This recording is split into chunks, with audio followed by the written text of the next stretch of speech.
Hoje a gente tem várias tecnologias de transgenia, não é mais como antigamente, né? Então a O que gente seria transgenia? Só para. Eu atu- sei que assim, a gente fala muito desse alimentos transgênicos e é, tudo, é, mas o que é que seria a isso? semente transgênica, ela recebe um gene de uma outra espécie Uhum. dentro dela para beneficiar aquela semente. Então, por exemplo, a gente tem um milho, né, que é resistente aos outros insetos. Então, a gente inseriu dentro daquela planta um gene que vem de uma bactéria do solo, por exemplo. Então, você coloca ela dentro daquele genoma e assim aquele milho se torna resistente. Quando a lagarta vai comer aquela planta, ela tem um gosto esquisito, digamos assim, falando de uma maneira muito simples, e aí ela não quer, então Acaba indo para outro canto. acaba mudando de cultura. E com isso a gente utiliza muito menos agrotóxicos, muito menos químico e a planta fica muito mais saudável. Hoje já tem uma outra forma de fazer a transgenia. A gente quase não tem mais usado, não se usa mais não insere mais genes de outras espécies dentro, por exemplo, do milho.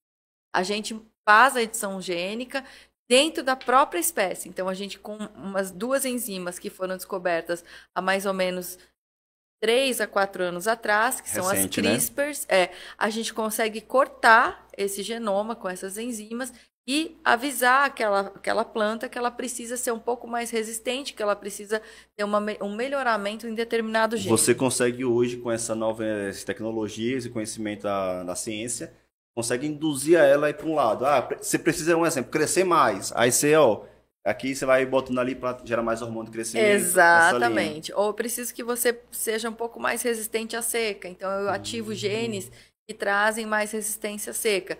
E eu não preciso mais inserir genes externos para dentro daquela planta. Então, antigamente, eu tinha muito medo, né? Que você misturava os organismos, né? Então, você colocava um gene de bactéria dentro de uma planta, todo mundo ficava com medo disso. E hoje está mais que provado que não tem nenhum malefício. A gente estuda há mais de 25 anos, 30 anos transgênicos, e a população só cresce, todo mundo só aumenta a longevidade, então não tem nenhum estudo que mostre o contrário. Uhum. Então hoje já se produz medicamento, né, através de plantas, né? A gente consegue produzir insulina, por exemplo, através de plantas. A gente consegue Nossa. melhorar uma planta com vitaminas. Então, por exemplo, já existem transgênicos na África que melhoram, né? A população tem desnutrição e conseguem utilizar, por exemplo, um milho rico em várias outras vitaminas e proteínas que podem melhorar no desenvolvimento. Teve um livro que eu li um tempo atrás que ele chama, é até polêmico o título, né? Que é Agradeça aos agrotóxicos por estarem vivos.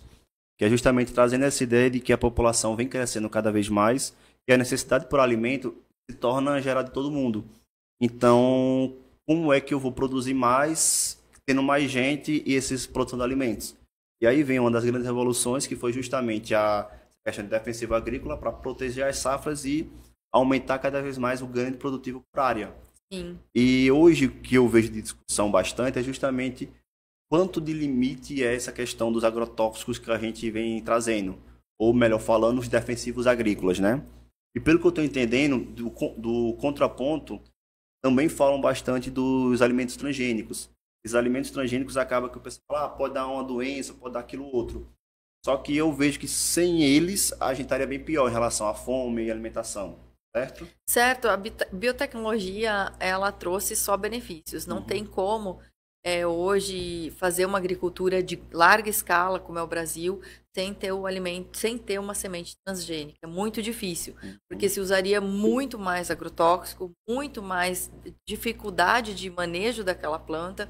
Então, hoje a gente tem um cuidado muito Então, grande com a utilização tanto dos químicos e também da utilização das sementes. Então, hoje a gente não. Todo mundo pensa ou acredita que todo mundo quer utilizar mais químico. Ao contrário, ninguém quer utilizar mais químico. até porque também o químico é mais É muito caro. caro, não só por ser caro, mas ele também degrada o ambiente. Então a gente tem que ter muito cuidado com a utilização, né?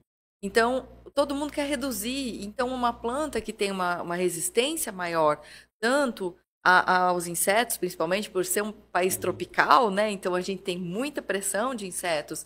As lagartas, elas ficam resistentes aos químicos muito mais rápido do que o desenvolvimento de um novo químico, que demora lá Hum. 5, 10 anos. Uma lagarta, em 2 safras, ela pode se tornar resistente É, àquele pode fazer químico. Da árvore pode Mutação, aplicar, né? Aí ela muta e aí você perde aquela resistência. Então, aí você tem que aplicar muito mais químico. E o Brasil tem uma legislação de muito controle de química, né? Então, a gente tem determinadas moléculas que a gente utiliza e que a gente só pode utilizar aquelas.